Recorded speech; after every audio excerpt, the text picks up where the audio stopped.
I don't want to give all of the credit to my school. Going to school in a Japanese speaking environment for 5 days a week does help. Hey guys, welcome back to the channel. Today we are talking about my Japanese language school experience and how my Japanese has improved in general since moving to Japan. So where to begin? Oh yes. So I started studying Japanese when I was working full-time as a sous chef in New York City. I was going twice a week to language classes after work. I think I was 26 at the time and I had decided I wanted to move to Japan and just thought it was best to learn the language a little bit at least before I moved here, which I am so glad that I did that. In addition to going to those language classes, I was also studying with this Genki textbook that you may or may not have at home. I was also using apps like Duolingo and Memrise, which weren't the best options now looking back, but that's all I knew when I was a super beginner. So anyway, in January 2021, I moved to Japan with my very basic Japanese. My studying time actually went down after this. The company I was working for was 10-hour work days, and they had a company policy that I wasn't allowed to speak Japanese, even in the office with my Japanese coworkers. Like, I understand that using Japanese with students, but the fact that I wasn't able to practice with my coworkers kind of sucked. My Japanese improved slightly that year. I think I got better at going to the convenience store and like ordering food, but it didn't improve that much. I took the N5 exam during this time and I passed it with flying colors. I probably should have taken the N4. I think if you know any basic Japanese and you can read hiragana, like, you can pass the N5. It was good practice though, so like I know how the test goes for future tests. I've since then passed the N3 and now I'm studying for the N2, which I'm planning to take this coming December. Unfortunately, the tests are only given out twice a year in July and December, and I missed the July cutoff point to sign up. The sign up cutoff point is in April. Keep that in mind if you want to take the JLPT. The sign up is like 3 or 4 months prior to the test, and the window is really short on when you can sign up,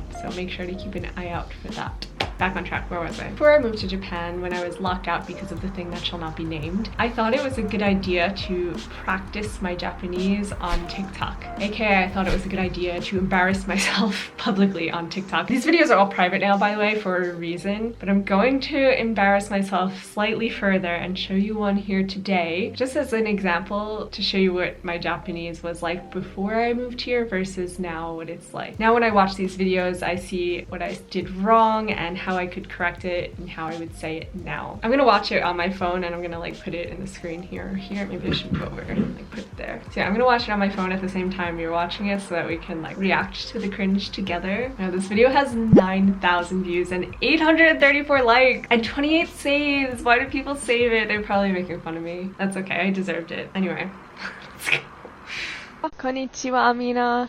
今日から正確に4週間で日本に引っ越します。ちょっと心配します。荷物を詰めるはわからない。何を持ってくる？上限がある？コメントセクションで教えてください。ありがとうございました。So yeah, that's what it sounded like. So let's see how I would film this now. I'm gonna film it on my phone, like TikTok style, so you can have the same experience. 皆さんこんにちは。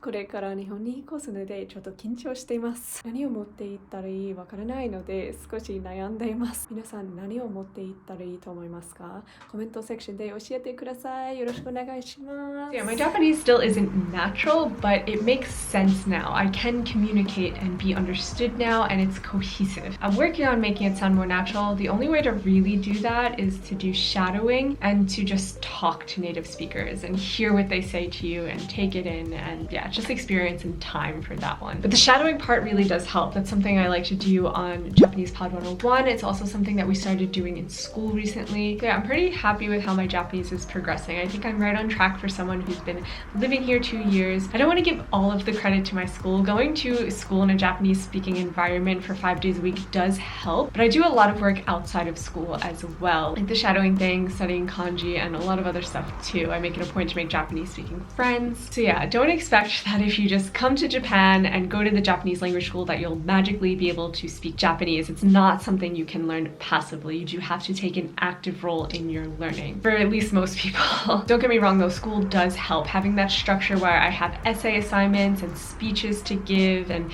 just tests to study for really does help a lot. And just 5 days a week for the first 3 hours of my day being in a Japanese only speaking environment is just so good. Oh, another thing I wanted to mention is that my reading improved drastically, and I think that was a major part of my Japanese learning. Before I started learning, I thought kanji wasn't important, you don't need kanji, but oh my gosh, learning kanji was a game changer for my Japanese. So yeah, this is the book that I just currently finished at school. It's called Kanji Master. I can't read everything. I think you need like 2,000 to be able to read fluently. I can read more than an elementary school student in Japan, so yeah, that made a world's difference to me being able to read. I can find things in stores way easier and faster. I can take care of all of like paperwork and visa stuff things on my own. Don't try to learn Japanese without reading. That was one of my biggest mistakes. I definitely wish I tried studying kanji way sooner in my journey. It seemed so impossible. I didn't want to waste time studying kanji when I could be studying vocabulary and grammar, but actually it goes all hand in hand, and you're gonna learn vocabulary faster when you have a good set of kanji under your belt. So yeah, I'm nowhere near my Japanese language goals yet. I want to get as close to fluency as possible. That's going to take a few more years of study. I'm only in this school for a few more months, so I'm going to make the most of my time in there. And after that, I'm going to just continue my self-study. So if you have any questions, please leave them down in the comments below. So yeah, I will make another update video when I feel like my Japanese has improved a significant enough amount to talk about. If you have any questions at all, leave them down in the comments below and I will answer all of them. If you want to criticize my Japanese, you can leave that in the comments below too. Just please do it nicely. Yeah, that's it. Best of luck on your study journey. Also, don't forget to do the liking and subscribing thing, as it helps me out a lot. So yeah, thanks so much guys, and I will see you next time. Bye bye.